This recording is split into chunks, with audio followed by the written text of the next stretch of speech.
হযরত আবু হুরায়রা রাদিয়াল্লাহু তাআলা আনহু থেকে বর্ণিত, তিনি বলেন নবী করিম সাল্লাল্লাহু আলাইহি ওয়াসাল্লাম বলেছেন, এক মহিলার একটি ছেলে ছিল, তার নাম ছিল জুরাইস। জুরাইস কোনো সাধারণ মানুষ ছিল না, সে ছিল আবেদ, তাহাজ্জুদ গুজার, নফল ইবাদত করনেওয়ালা একজন ছেলে। সে নিয়মিত নফল নামাজ পড়তো, রোজা রাখতো, আল্লাহর ইবাদত করতো।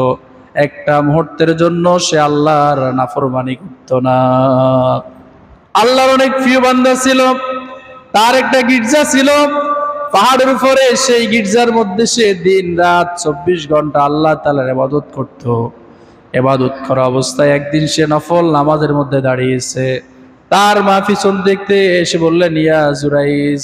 যখন তার মা তাকে ডাক দিলেন, তখন সে চিন্তা করলো, নামাজের মধ্যে আমি কি নামাজ ছেড়ে দেব নাকি মায়ের প্রশ্নের উত্তর দেব। সে চিন্তায় পড়ে গেল।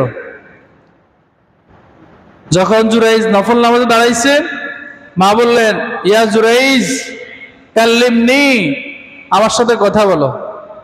তখন সে চিন্তা পড়ে গেল, এখন কি নামাজ পড়বো নাকি মায়ের সাথে কথা বলবো। তখন সে সিদ্ধান্ত নিল, মায়ের সাথে কথা বলবো না, আমি যেহেতু নামাজ পড়তেছি আমি নামাজ আদায় করবো। তার মা চলে গেলেন, আবার আসলেন, আবার এসে জুরাইজকে জুরাইজ বলে ডাক দিলেন। এবারও সে চিন্তা করলো, মায়ের কি উত্তর দেব নাকি আমি নামাজ পড়বো।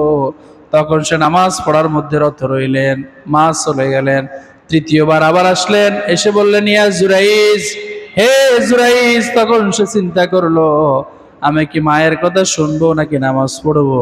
তখন সে মায়ের কথার উত্তর না দিয়ে সে নামাজ পড়া শুরু করে দিলেন।